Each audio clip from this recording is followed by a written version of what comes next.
Hari ini tanggal 31 Agustus tahun 2022, saya sedang bersama dengan siapa Pak Ustadz? Silakan perkenalkan diri. Saya dari Tasik asli, kelahiran Tasikmalaya. Nama asli mah Ahmad Suyud, cuman sok dipanggil Kang Abu Nisa. Atau mungkin ada yang manggil juga Ustadz Abu Nisa gitu kan. Mungkin inginlah sedikit banyak membantu gitu masyarakat di Tasik dengan kemampuan yang ada gitu kan. Siap. Saya bergerak di masalah kemiskinan tuh mungkin sejak tahun 2017. Nah, kemudian saya pelajari kemiskinan, ternyata itu nyangkutnya ada ke masalah korupsi. Jadi kemiskinan di sebuah wilayah itu bisa cepat selesai kalau pihak pemerintah pun turun tangan. Nah, pihak pemerintah turun tangan otomatis korupsinya harus diminimalisir. Nah, makanya perjalanan saya tuh sempat bikin yayasan, bahkan saya pernah masuk ke LSM juga. Nah, tapi tetap intinya bagaimana caranya warga miskin tuh bisa terbantu. Awal saya dulu Kang, dari perjalanan saya ke Tasik ini, memang dulu dari Solo, saya tahun berapa ya, anak saya kelas 3, sekarang udah kuliah semester 7 anak saya di UIN. Hijrah ke Tasik, hijrah tempat ya. Terus saya gak punya kerjaan kan. Akhirnya saya dulu pengobatan dulu awalnya. Pengobatan refleksi, gurah, bekam, ngeruyah gitu. Ternyata yang datang buka ru'yah itu yang datang orang-orang susah tidur, stres gitu kan. Saya bingung kadang, di opnam ini harusnya orang ini di opnam gitu. Saya kan nggak punya tempat. Saya nyari lah tempat ya, ketemu di Galunggung, ketemu di ini gitu kan. Saya cuman fasilitator aja, saya anterin ke tempatnya berapa hari gitu. Di sana ada sebulan, 2 bulan, nggak punya tempat itu. Ngeruyah kan sepintas aja, bacain Al-Quran, terus ada reaksi, mutah-mutah gitu. Terus keterusan ya, saya ketemu beberapa teman yang ngelola yayasan, akhirnya bikinlah pondok pesantren gratis waktu itu. Namanya di Yayasan Erar Sipa itu, Pondok Tahfidz Quran Darul Hufadz awalnya saya bikin itu, sampai banyak santri hampir 70. Ya, karena saya backgroundnya bukan dari pesantren asli ya, enggak, saya nggak bisa kitab kuning, nggak bisa bahasa Arab. Ya, harus ngajar di BOR itu saya nggak mampu. Saya kalau nyampein khutbah Jumat ke ibu-ibu pengajian bisa gitu kan. Cuman hafalan ayat itu kan, hadis, insya Allah pede lah. Cuma kalau untuk ngajar saya nggak bisa. Teman saya yang ngajar itu kan ingin mandiri. Akhirnya santri itu dibawa sama beliau. Saya ada santri yang sambil sekolah itu, beberapa orang dari Garut.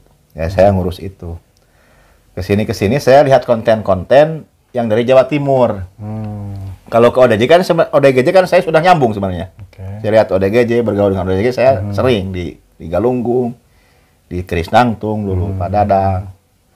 Saya lihat konten Sinau Urip dulu awalnya Pak, yang dari Pati itu saya amati gitu. Saya terinspirasi di situ. Cobalah ya, saya bikin kegiatan ngambil ODGJ itu sampai ada beberapa orang gitu kan. Karena keterbatasan kemampuan saya belum punya tempat itu, saya sekarang cuma mandiin aja Kang. Mandiin, bersihin, kasih makan, udah lepas lagi gitu. Maka berharap mungkin tahun ini saya mulai membangun, ya insya Allah ini tempat ya, ada tanah sudah ada. Saya mulai membangun untuk penempatan ODGJ Telantar itu, insya Allah, doain aja. Amin. Ya, saya konsepnya saya sekarang ini aja, majelis dzikir dan sholawat. Ya. Oh, selain ODGJ itu? Nanti kan yang ODGJ itu nanti kan diobatinya dengan dzikir dan banyak sholawat dan ibadah lah gitu. Itu yang dzikirnya ODGJ-nya? Iya, nanti ikut bareng-bareng sama pengurus itu. Itu bisa diarahkan? Bisa, gitu? Sholat ya, seadan juga ada yang sampai selesai, masih gitu? Bisa. Itu. Ngaji juga, hafalan Quran itu udah hilang itu. Nah, ODGJ terus itu. Mereka sampai jadi ODGJ sebetulnya kenapa? Banyak latar belakang Kang itu. Mungkin ekonomi bisa, terus keluarga, terus sampai di jalanan, milih di jalan gitu kan. Ya, saking jadi sama keluarga dilepas aja gitu ya? Iya, nggak tahu kemana, jalan kaki biasanya. Nah, menurut yang Ustadz alami ya, itu andil pemerintah bagaimana itu mengenai ODGJ? Kalau pemerintah itu kan Kang prosedural ya, susah ya. Kalau bermain dengan pemerintah itu. Jadi harus ada laporan ke atasannya begini-begini kan, kalau pergerakan pemerintah itu ke saya amati seperti itu. Jadi begitu ada ini tuh eksekusinya kurang cepat gitu. Gitu, Maaf, ini yang saya alami. Saya sering juga kan kolaborasi dengan Dinsos itu kan. Ternyata Dinsos juga ngakui ya, emang swasta itu lebih enak jalannya itu kan. Tidak berbenturan dengan pakemnya yang mungkin aturan-aturannya yang telah baku itu. Nah, kan. seandainya yayasan udah ada data nih, udah ada bukti bahwa ODGJ yang dipelihara, misalkan sekian orang ya yang diurus gitu kan. Betul. Nah, kemudian kita meminta dukungan dari Dinsos, itu langsung merespon nggak Dinsosnya? Ya mungkin kalau sesuai data mah insya Allah mudah-mudahan aja. Gitu Cuman ya. mungkin nunggu waktu kan ya. Nah, ketika dibikin konten itu kan bukan hanya data tapi fakta. Ya betul. Nah, mungkin kita nanti bisa berkolaborasi, misalkan saya mendorong nih. Mendorong, kebetulan saya kan aktivis anti korupsi ceritanya kan. Saya nanti sama tim, sama rekan-rekan bisa mendorong. Betul. Nanti kita akan buka berapa sih anggaran yang ada di Dinsos misalkan. Nah, ini Dinsos ini anggaran sekian ini alokasi untuk ODGJ ada nggak? Itu nanti kita bisa buka. Mungkin kita minta bantuan kepada DPRD juga. Iya, harus seperti itu. Karena kan yang namanya ODGJ itu tanggung jawab negara. Iya. Zaman ini kan zaman keterbukaan ya, apapun dikontenin lah ibaratnya ya. Jadi orang itu ya bisa kong kali kong dari belakang itu kan transparansi semuanya. Emang zaman ini sekarang ini zaman keterbukaan. Dan jangan macam-macam zaman ini memang. Kita berbuat baik dikontenin ya. Bukan ria sebenarnya ya.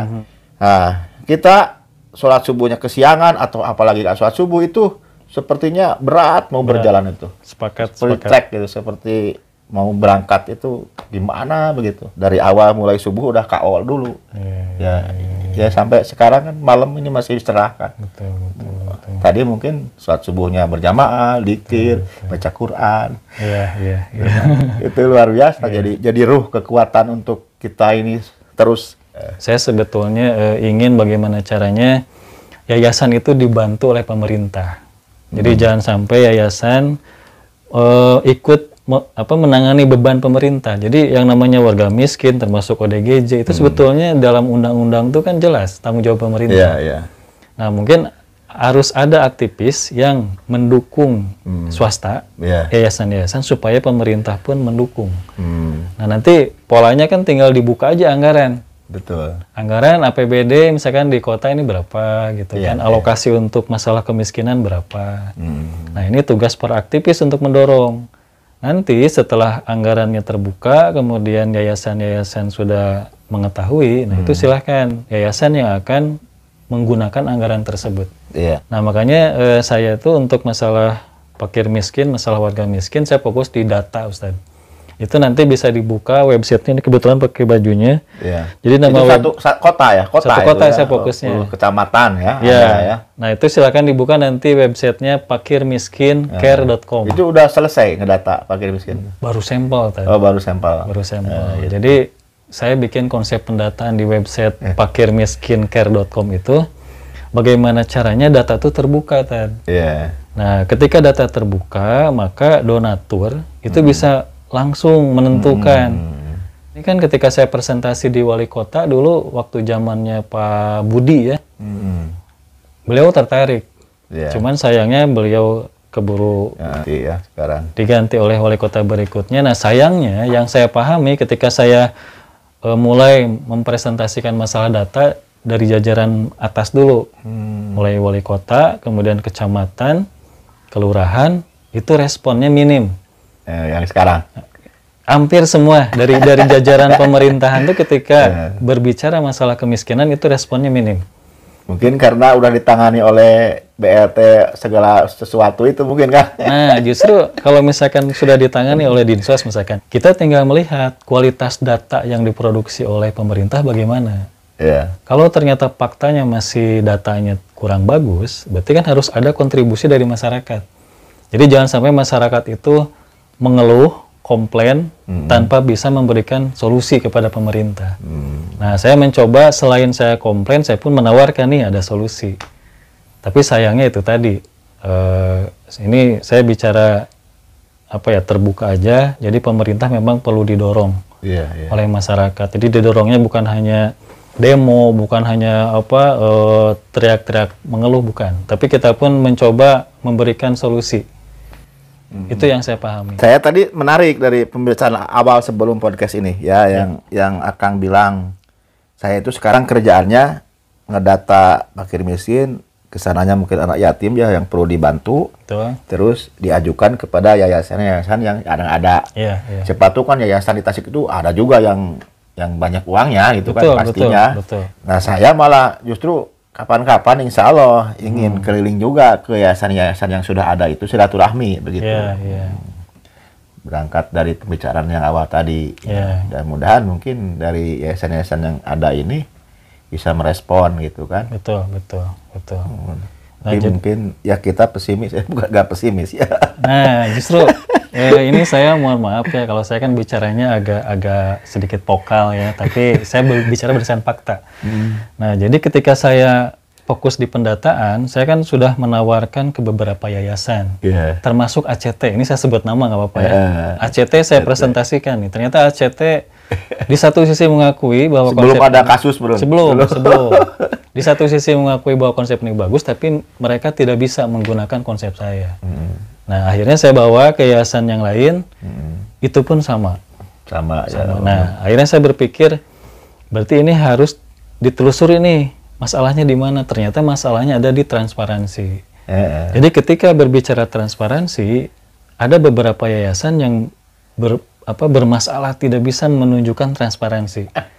Nah, setelah saya pelajari, ternyata itu menyangkut kepada biaya operasional dan biaya penyaluran. Betul. Nah, ACT sendiri mengakui bahwa biaya operasional itu tinggi. Bahkan kadang-kadang mencapai 50% dari anggaran.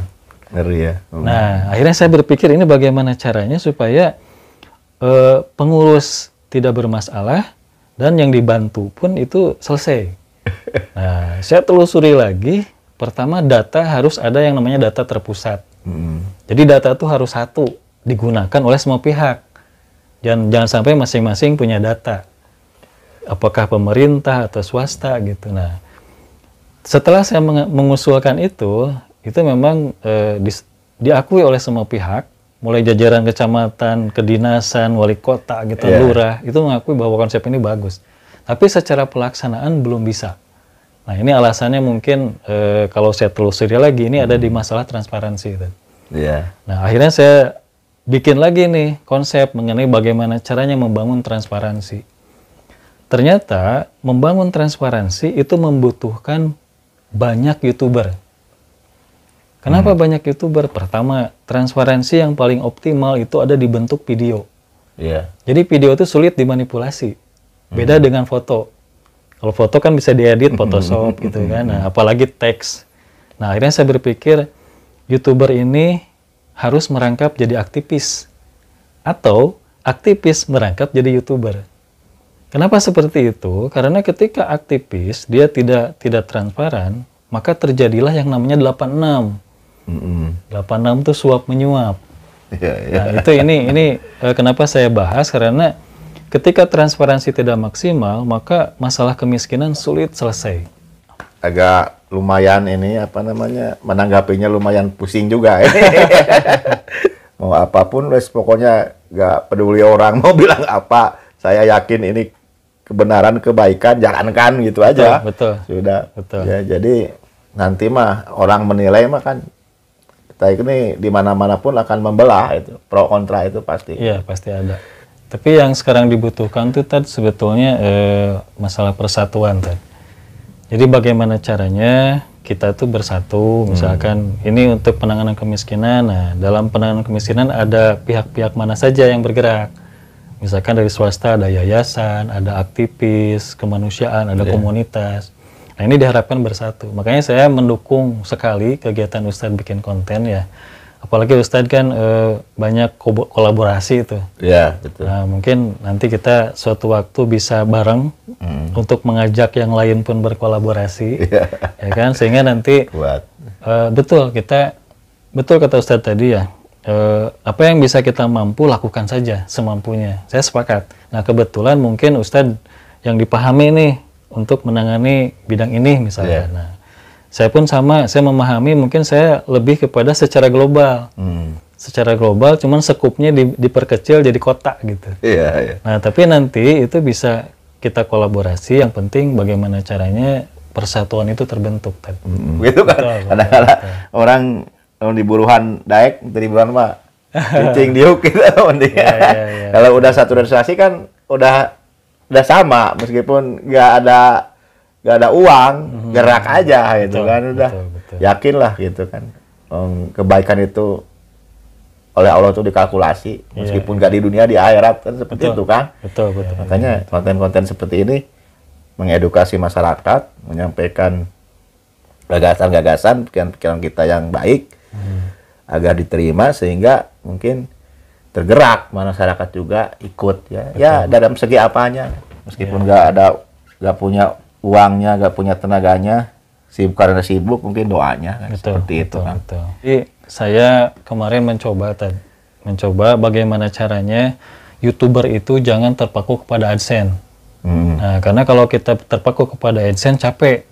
Pertama kita mengikuti aturan YouTube, harus 1000 subscriber, harus 4000 jam tayang. Itu sebetulnya capek. Nah, saya kemarin uji coba, jadi bagaimana caranya ketika saya bikin konten, itu saya tidak peduli masalah subscriber, masalah apa namanya, nonton saya nggak peduli. Nah, target saya adalah bagaimana caranya ketika bikin konten, itu didukung oleh donatur. Nah, kemarin saya uji coba, alhamdulillah, total itu saya bisa mendapat dukungan tuh sampai 21 juta. Ya kan, nah, jadi nanti saya akan coba share lah. Oh, yang dulu yayasan itu ya? Jadi yayasan itu konsepnya donasi untuk warga miskin itu 100% tanpa potongan. Nah, operasionalnya itu kita dari konten. Dari konten. Jadi si kontennya itu didukung oleh donatur. Nah, itu target saya dulu tuh setiap YouTubernya harus dapat minimal operasional tuh 3 juta per bulan. Jadi hitungannya 100.000 per hari lah. Betul. Nah, itu pun ada konsepnya, jadi ada konsekuensinya kalau pengen dapat itu bagaimana kita kerja sebagai YouTuber. Ingat bahwasanya langkah-langkah kaki kita ini bukan mencari dunia ya, karena dunia ini akan kita tinggalkan. Betul. Kita menuju akhirat semuanya, menuju pintu kematian. Ya, maka inilah ya kesempatan kita yang di dunia ini untuk selamat nanti di akhirat ya. Maka terbaik yang kita lakukan. Seperti itu kan. Mudah-mudahan manfaat ya didengar dan luar kembali biasa kepada yang berbicara ini. Luar biasa. Mungkin nanti kita sambung di video berikutnya. Insya Allah lebih seru lagi. Saya Abah Caca. Siap. Assalamualaikum. Ustaz Abdul Nisa. Assalamualaikum warahmatullahi wabarakatuh. Sampai jumpa di video berikutnya.